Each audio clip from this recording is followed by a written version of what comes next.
Susanna Cahalan was a healthy 24-year-old reporter working for the New York Post.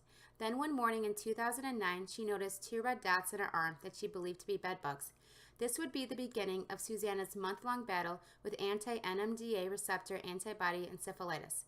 From this day on, Susanna's health would take a downward spiral. She would exhibit many different symptoms and go through many different diagnoses before the month was over. Brain on Fire is her account of her experience with anti-NMDA receptor antibody encephalitis, from the start all the way to the recovery stage. If you're like me and fascinated with medical mysteries, you too will enjoy this book.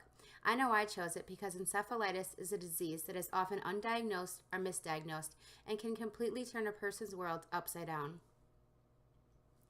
Anti-NMDA receptor antibody encephalitis affected many of Susanna's neurological system structures and functions. She began having violent tonic-clonic seizures from a neural dysfunction in the motor area of the frontal cortex.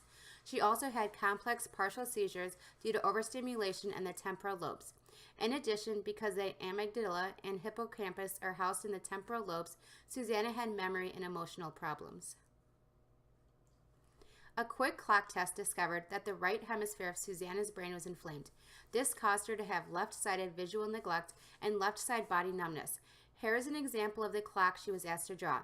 You can clearly see her left-sided neglect. Due to the brain inflammation, Susanna also suffered from psychosis, hallucinations, and paranoia.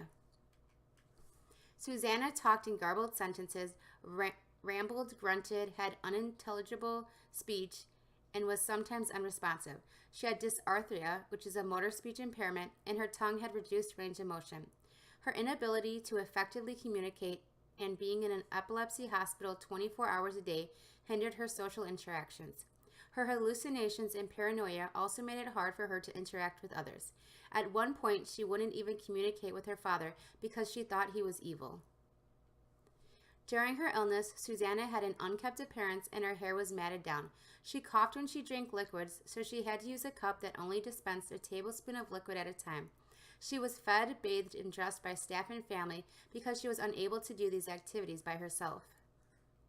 Susanna was unable to care for her cat during her illness, and so he went to a new home.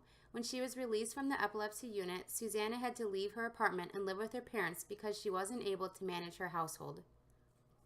During her illness, Susanna was not able to participate in the activities she loved to do.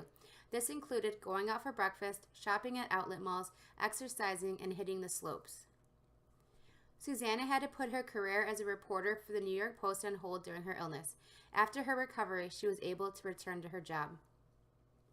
Susanna suffered from insomnia and was often lethargic. She was unable to establish sleep patterns that support growth and health. 1 month after Susanna had been admitted to the epilepsy unit, she started a vigorous treatment regimen. It included steroids, IVIG treatment, and plasmapheresis. She was released to go home a day after treatment began, since treatment could be provided in-home and in an outpatient setting. When Susanna returned home, she was still very dependent on others and unable to return to her occupations. Her family had no idea if she would ever be the same. Before her illness, Susanna had been completely self-sufficient, and now she was 100% reliable on the care of others. However, 2 weeks after her release, Susanna sang a verse from a song playing on the radio. This gave her family the hope they so desperately needed. It took months after her release from the hospital, but slowly Susanna started to progress. She joined a spin class to get back in shape and started talking and hanging out with friends again. 7 months after Susanna's first symptom, she returned to her job as a reporter for the New York Post. A couple months after that, she was able to leave her mom's house to live with her boyfriend. She was now able to take care of herself, exercise, work, and have successful social interactions with others. Many of Susanna's dimensions of wellness were affected by her illness, including spiritual wellness, which is the ability to establish harmony and peace in our lives. During Susanna's illness, she was in a state of fear and paranoia. Physical wellness is the ability to maintain a healthy quality of life that allows one to get through daily activities without undue fatigue or physical stress. Susanna, for the most part, was bedridden. She was unable to complete daily activities. Emotional wellness encompasses optimism, self-acceptance, and self-esteem.